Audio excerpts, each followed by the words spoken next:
Drank Up Sound, as it's also a children's book.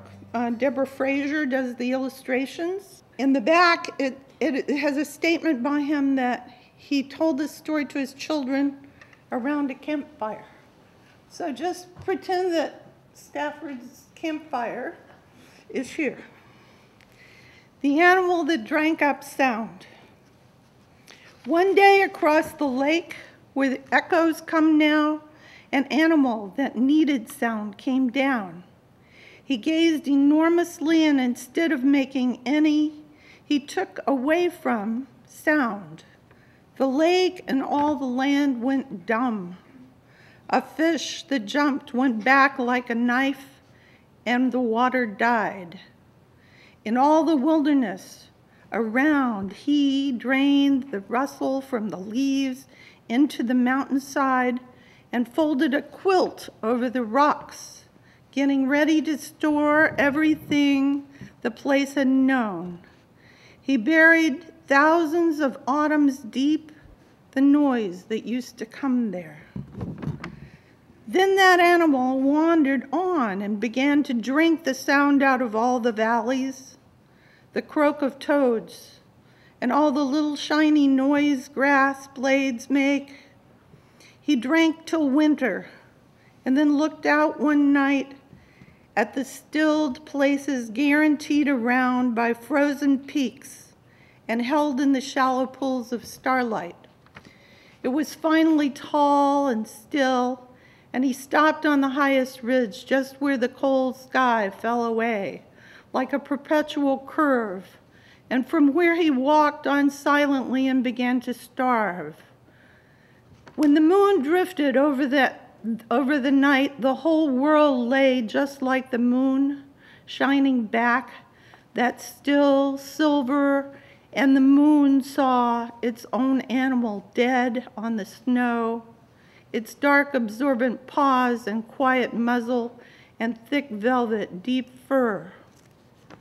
2.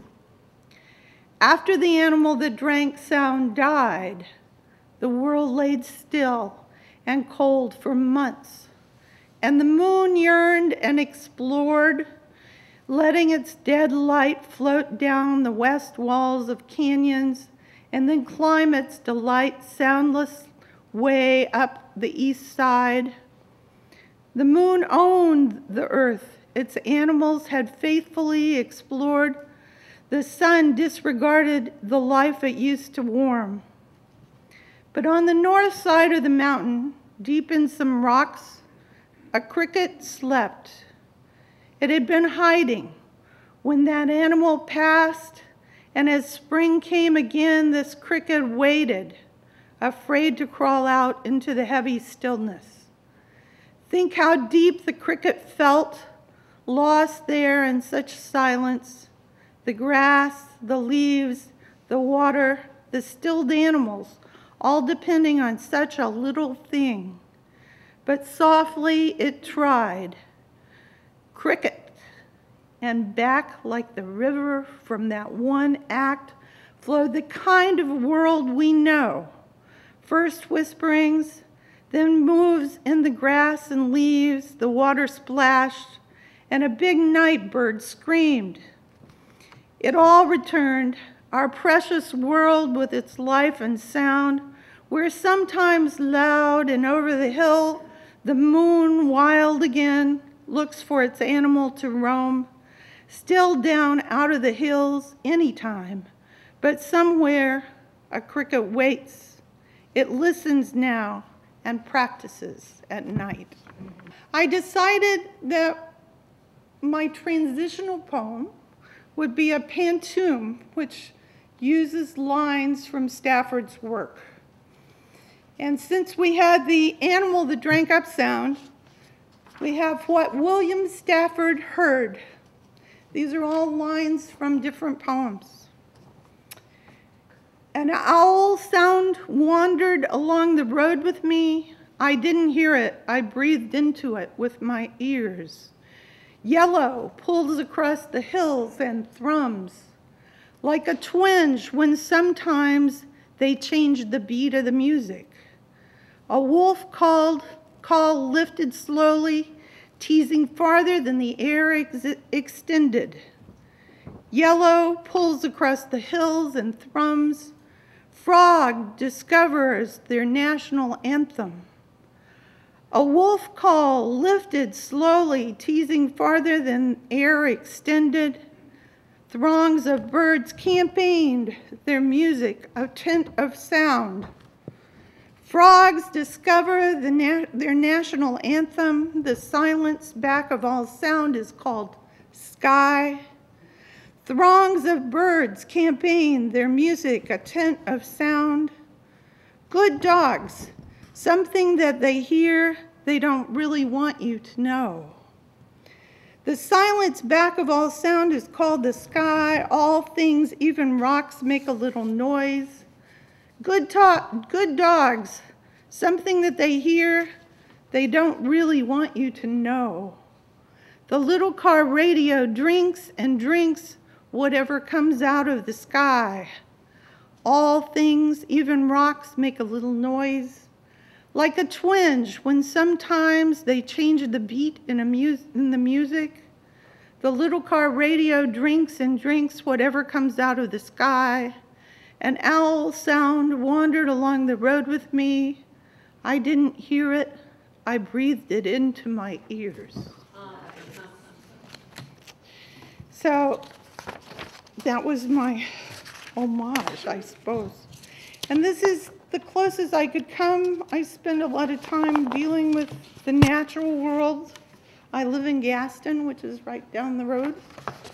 And this is called Safe. 1. They say bees of the bumble and honey varieties are dying.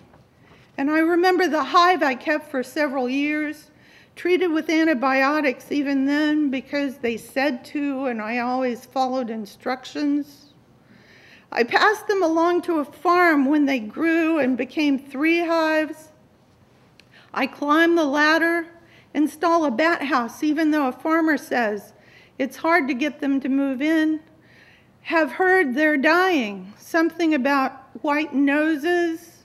And I remember when I accused my coworkers of having brown noses. Want the bats to keep their black and brown ones, want to keep them safe. Mosquitoes celebrating their demise, West Nile virus not in denial. Mosquitoes share disease with folks who wage war on them. Bed bugs sucking blood in every major city in the United States. Multiplying.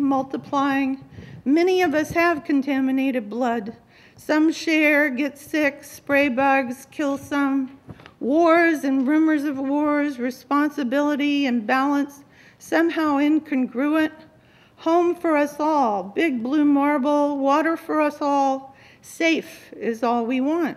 Safe is shared home with garden snakes, birds, cats, and dogs. Building a pond here for frogs because they say the frogs are dying. Monoculture can be hazardous to your health. 2, ringneck doves share my home. Aviary large, coos and sings. Seldom try to escape. The family, home, and community draw them. If they should leave, they will meet me by the door the next day. One escaped. Hawk pecked its eyes out. Sitting in the driveway, I brought it home, made convenient water and food closer, and nursed her as best I could. She lived 2 weeks, long enough to tell the others not to go, tell her stories. Hawk returned next year, killed and beheaded dove through the wire of the aviary. Did all this in full view of the community, safe on the other side of the cage. When I came to feed them, the hawk waited close by, observing.